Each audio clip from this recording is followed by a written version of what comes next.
Doctor صاحب یہ فرمائیے کہ کیا لوگ آپ کے سینٹر میں آتے ہیں تو وہ ریہیبلیٹیٹ ہوتے ہیں یا واپس ڈرگس کی طرف چلے جاتے ہیں؟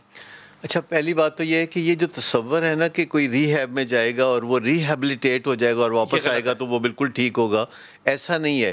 کوئی جب ڈرگس میں انوالو ہو جاتا ہے اور ایڈکشن میں چلا جاتا ہے تو ریہیبلیٹیشن کا مطلب یہ ہے کہ وہ اپنی بہتری کے لیے کوششیں کرتا رہے گا فار لائف ٹائم۔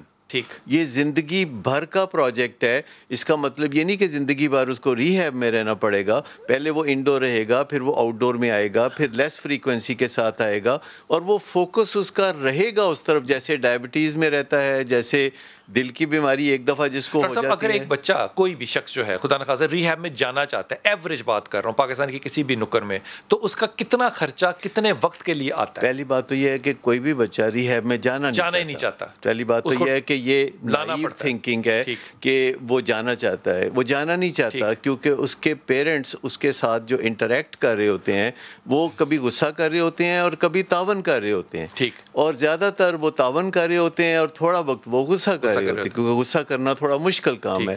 تو اسی طرح یہ ایڈکشن پھر چلتی رہتی ہے، اور یہ جو تصور ہے نا کہ ول پاور کے ذریعے کوئی نشہ چھوڑ دے گا یا ایک دفعہ ریہیب میں جائے گا تو کوئی نشہ چھوڑ دے گا، تو یہ بالکل غلط خیال ہے۔ ایوریج کتنا ٹائم لگتا ہے تھوڑا سا ٹھیک ہونے کے لیے؟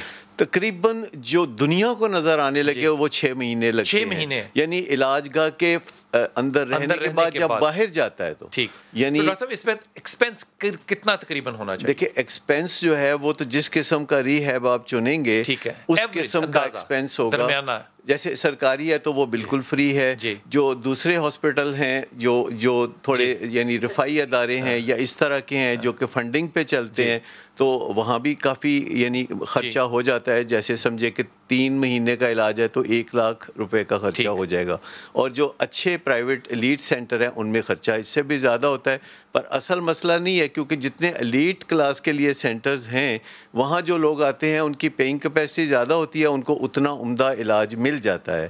پر یہ تصور یاد رکھنا چاہیے کہ اس بیماری کا علاج شروع ہوتا ہے، ختم کبھی نہیں ہوتا۔